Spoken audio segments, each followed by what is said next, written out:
Welcome to episode number 4, Author Highlight with Terri. And I am Terri Gillespie. And next to me is author Sherri Wilson Johnson. And I'm so excited to talk with her because she's very interesting, even though she doesn't think that she is. And I'm looking forward to talking with her. But before I talk to her and we get to the fun stuff, let's get to some of the business. And one of those things is be sure and like this video, because when you like this video, what happens is this video will go up in the YouTube food chain, and we want it to go up in the YouTube food chain, don't we, Sherri? Absolutely.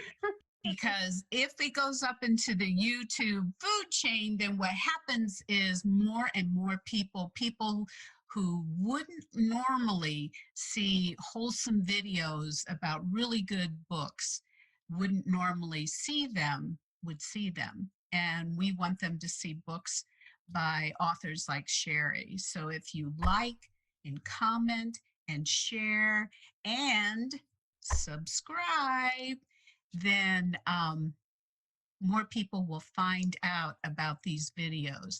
And there are some special benefits for subscribers, and we'll talk a little bit more about that. So this is the official welcome. Welcome, Sherri. Well, thank you very much, and thank you for having me. I'm excited about this. It's been a while since I've done a live video, or well, I know it's not actually live, but it's been a while since I've done one, so I am excited about it. And I'm super excited about everything that's going on with your blog, your YouTube channel. It's exciting. I love what you're doing for the community, the writing community, and getting the word out there about good, clean books. So yay! So yes, Yay! like the video, subscribe to our channel. It's worth it. Thank you. Thank you. I'll send you the check later. Yes, thank you. Yeah. Okay. Or a bar of gold will be fine, whichever. So just a little bio on Sherri. Sherri is an inspirational romance and suspense novelist, and she's also a self-publishing coach. So anyone who is interested in writing and who may have or may even have a manuscript right now that they don't know what to do with. A lot of the links, all of the links that we're going to be talking about during the course of this interview are going to be at the bottom of in the description section. So, check that out. Also, she's a virtual assistant. And we were talking before the interview, we were talking about some of her clients, and who knows, you might need a virtual assistant as well. And Sherri lives in Georgia with her husband, Dan, and their 2 dogs, which I'm anxious to meet after the interview, an 80-pound white English retriever, and a tiny Chihuahua Italian Greyhound mix.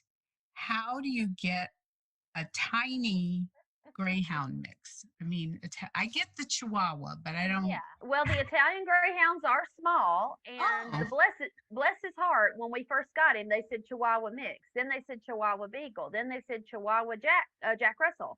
Now they're saying Chihuahua Italian Greyhound, and that is what it seems like he is now that we're looking into it. So I don't know. Oh, well, I am a fan of Chihuahua. Our daughter had a Chihuahua, and he died almost 10 years ago. I still cry over that. So she loves spending time with her adult children and friends. And pre-COVID, of course, that was much easier. She loves curling up with a good book or her current work in progress.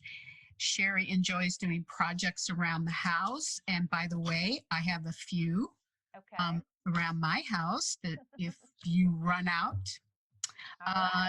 And she counts the days every year until she can take another trip to the beach, usually researching, yeah, babe, usually researching the setting of her next romantic suspense. And by the way, you can tell where a person lives by what they call the beach. like where we used to live, it was the shore because Really? it was Jersey. So, Oh. yeah. Yeah, it's the beach here, and I just booked my vacation for this year in my setting, so I'm so excited. Uh, I miss it. We came from Philadelphia, so I miss being an hour away from the Mm, beach, you from the get that. shore. So I know Sherri through ACFW, of course, our chapter, and it's been a while since we've seen each other. So I'm really enjoying catching up here. So, how can readers keep in touch with you these days? Well, of course, I have my website, sherriwilsonjohnson.com, but mostly I really hang out on Instagram and Facebook, but probably Instagram. I just love to put either Bible verses or pictures of the dogs. I'm very boring like that. I love to put the pictures of the dogs. And if I happen to go on any type of adventure, you'll see a picture of it. So with COVID, there hasn't been very many adventures, but that, that's definitely a way. And then subscribing to my newsletter. I probably only send maybe 3 or 4 a year, but that is, usually how people find me. So Do you have a special gift if somebody signs up for the newsletter? I do currently have a short story that, people Oh, can, yeah, nice. people download. And oh, and the other place you can find me is probably Walmart. So, just don't track me, but so I'm always looking to see if maybe by some chance one of my books ended up on the bookshelf there. Oh, I do. Now, I- you know, I know we're not supposed to, but do you turn your friends' books out to make sure that they're more visible? Do you? Never. What are you talking about? Yeah, at Barnes and Noble, do you turn Yeah. them Oh out? yeah. Oh yeah. Yeah. Yeah, yeah. I'm that person. So yes, and as I said earlier, all of those really important links, Instagram, Facebook, and not directions to the Walmart, but those will be down below in the description section. Now, the author highlight blog on my website does feature Sherri's book, The Song of the Meadowlark, and be sure and check that out. And the link will be down below. And enter the giveaway for the free book, The Song of the Meadowlark. And by the way, there is a special surprise. Shall I And show it? yeah, yeah. It's this little statue of a meadowlark. Oh, Just for how you, whoever the cool. winner is. That is just beautiful. So the winner will actually get the book and will also get that beautiful meadowlark. What is that, porcelain? Yes, I believe so. Yes. Beautiful. It is breakable for sure. So it's going to come in bubble wrap. Lots of bubble wrap. Okay, good. So maybe you could sign the bottom of it too. I could do that. Yes, I Okay. could. So the Song of the Meadowlark is the first book in the Intertwined series. And the genre is Christian mystery and suspense and contemporary romance.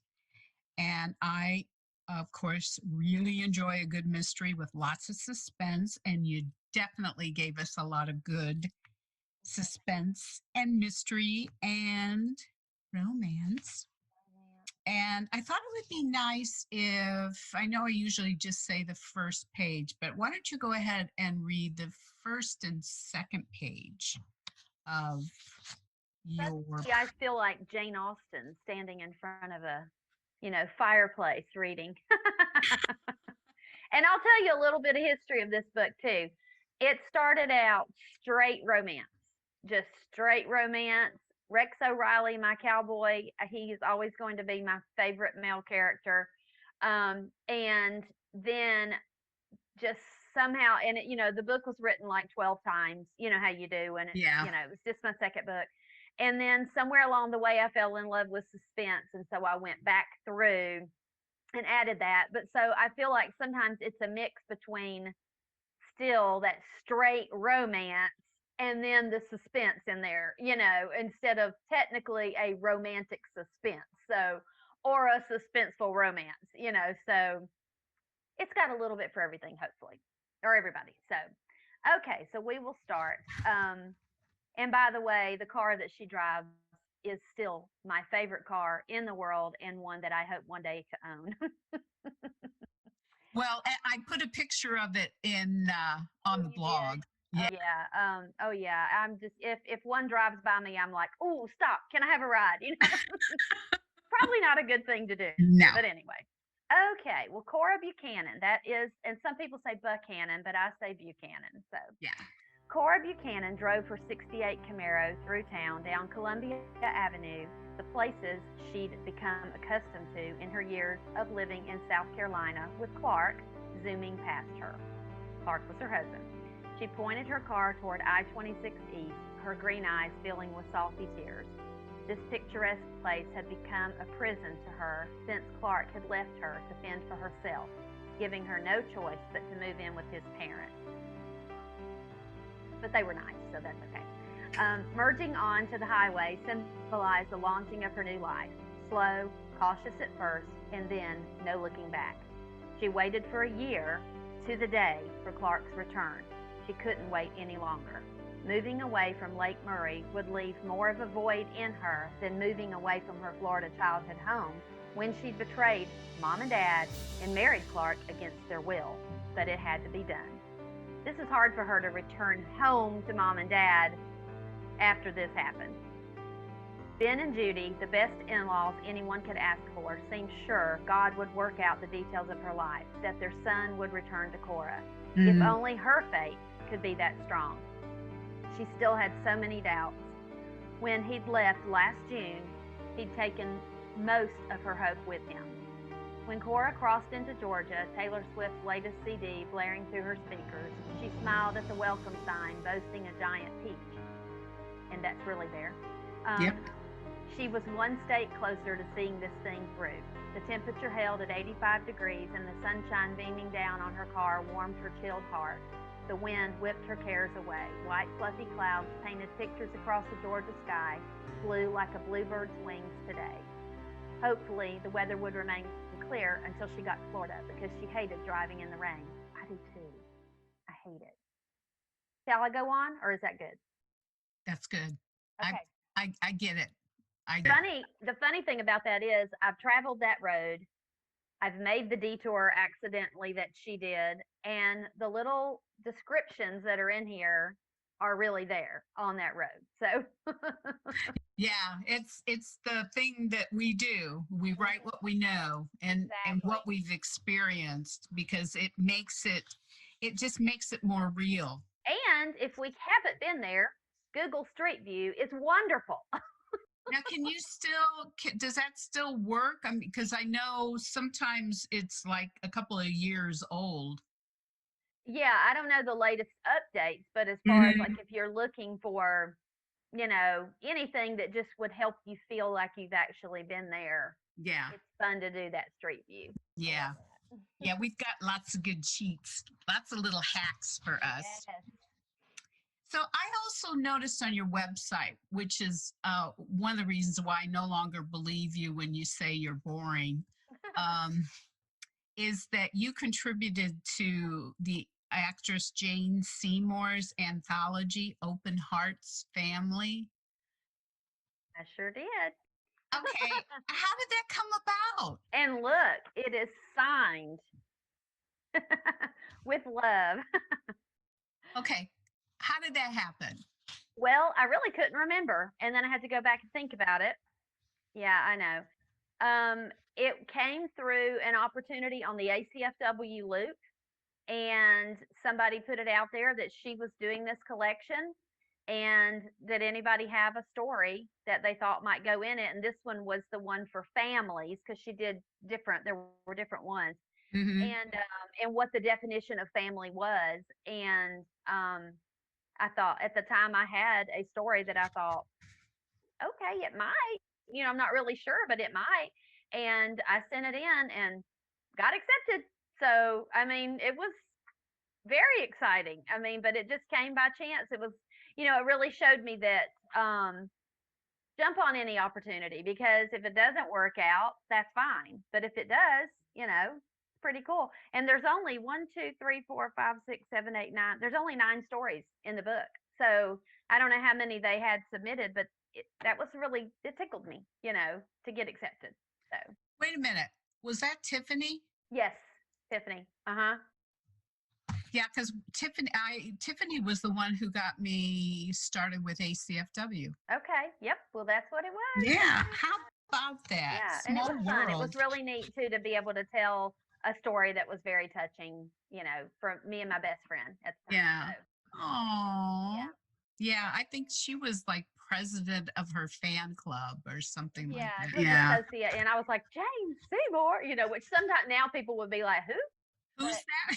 yeah, but still, No, I know. We're like, no, she was a big deal. She yeah, was, yeah, yeah, she was medicine woman. Yeah. exactly. Okay, so the author highlight blog really has a lot of, I think, fascinating information about you and your story behind the story. I thought we would have a little more fun. And one of the questions I typically pose is, what is something we don't know about Sherri Wilson Johnson? And how about sharing that with our viewers? Anything that might incriminate me, because that's scary. um, Goodness, I mean that's kind of that's a hard one, because I am such an open book. Honestly, usually I will just say whatever. And I realize, I've got some friends that are like super private, like they would never tell you what toothpaste they use or anything like that. Like, and I'm like, what? I just say it all. So I feel like everybody knows everything about me.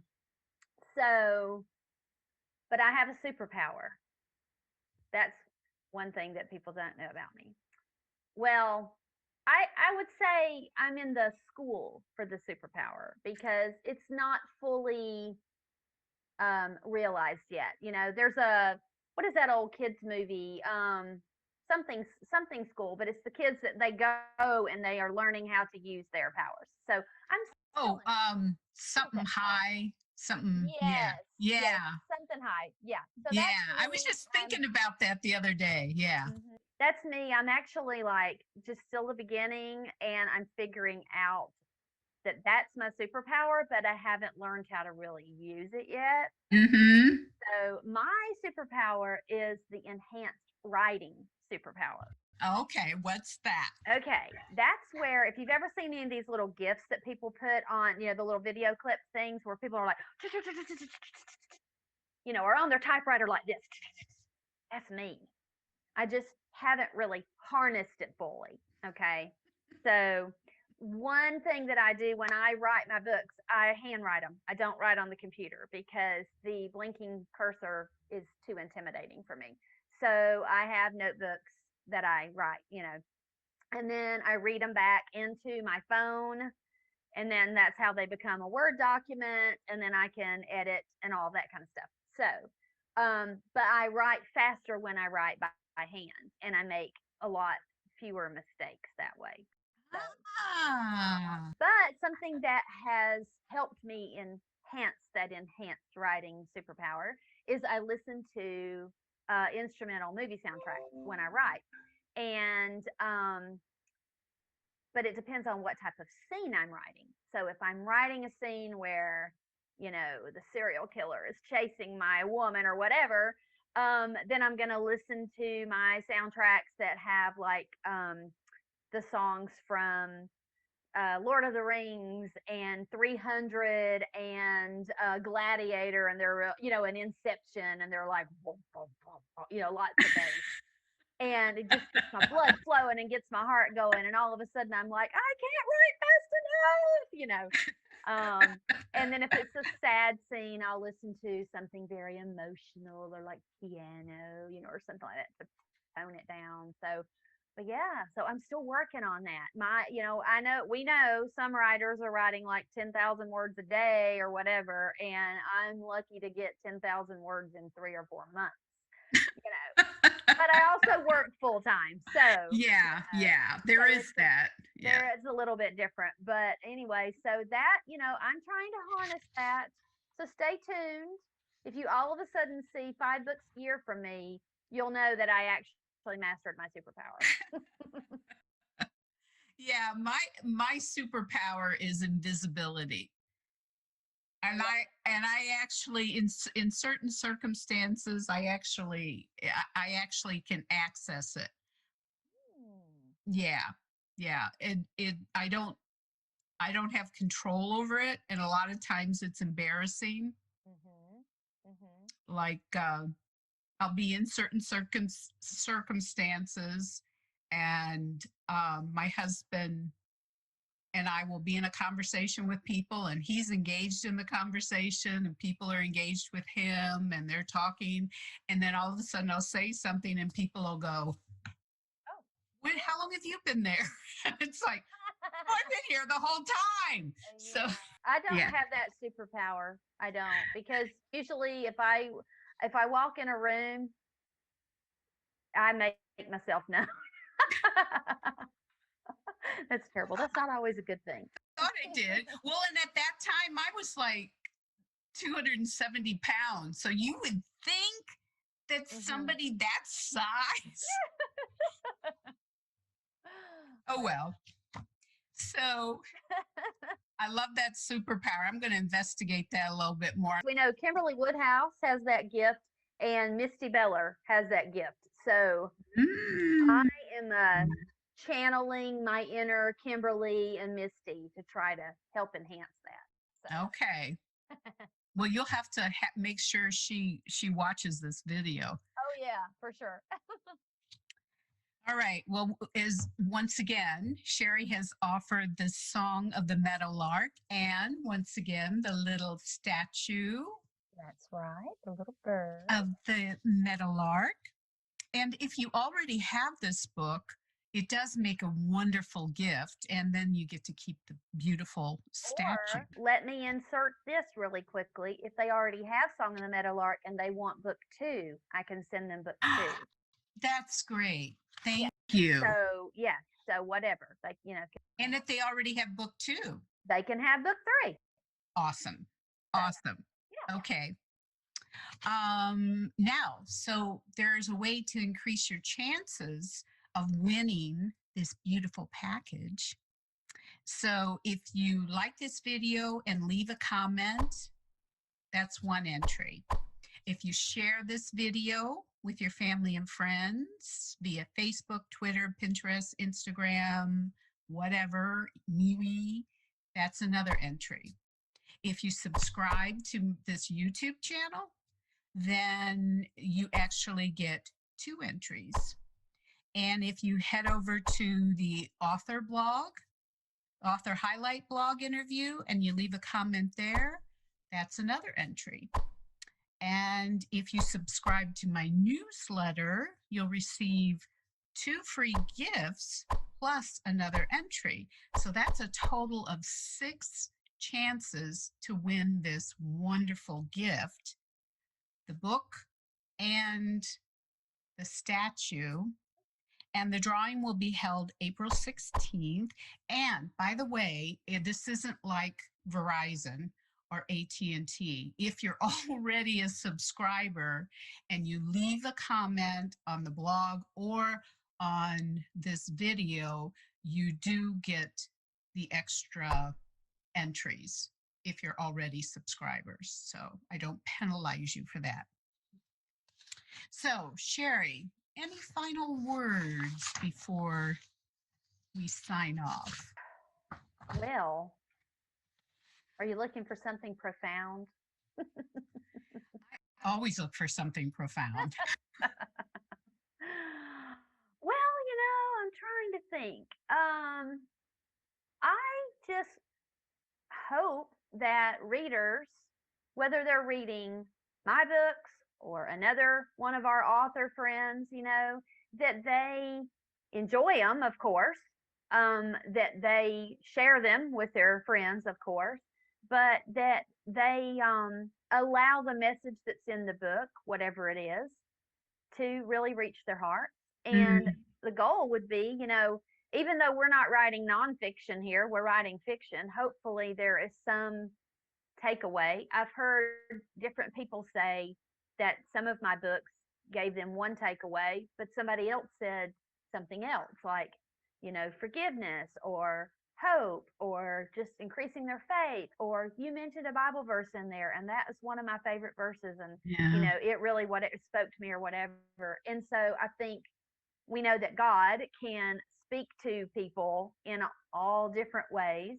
And as you when you read a Bible verse, it might hit you one way, it hits somebody else another way.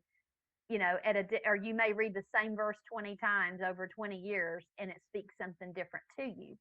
So Mhm. I guess that that's just one of my. I hope that readers will read with an open heart and be ready for not for more than just entertainment, but for God to speak to them when they read. So that's kind of what I'm thinking. That's a really good point, because when in order for us to do what we do, we have to be passionate Hmm. about what we do. And um, I really believe that that creativeness comes from the heart of God, Oh yeah. because you know he is the creator.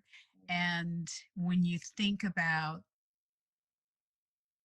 the world and how beautiful the world is, and then just how funny the world is when you look at the giraffe and the Right. rhinoceros, and you see just the colors and the just the variety and the diversity, and you see, Especially the Bengal tiger. That's my favorite. oh, it's just beautiful. Just, I asked him to give me a pet one when I get to heaven, so I really hope he does. yeah, yeah, I'd be afraid for a Bengal tiger to come back and give me a kiss, though. No, That and was in wrap its heaven. big old paws around you and Oh give you a big yeah, old hug. yes, that would be sweet. Yes. Mhm. Well, thank you so much for being a part of this special time. And viewers, thank you so much for watching this fourth episode of Author Yes, thank Highlight with you. Terri.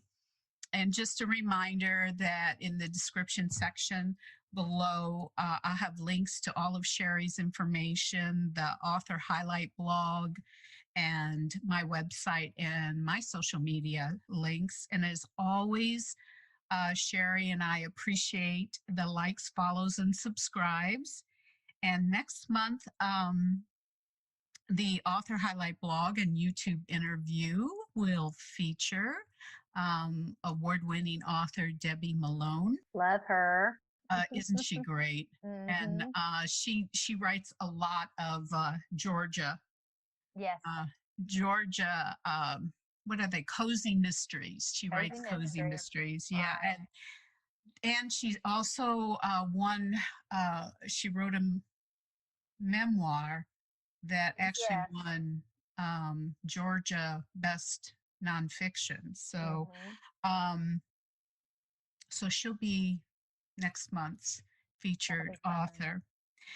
So thanks again. Mhm. God Thank you. bless, and remember to keep reading. Yes.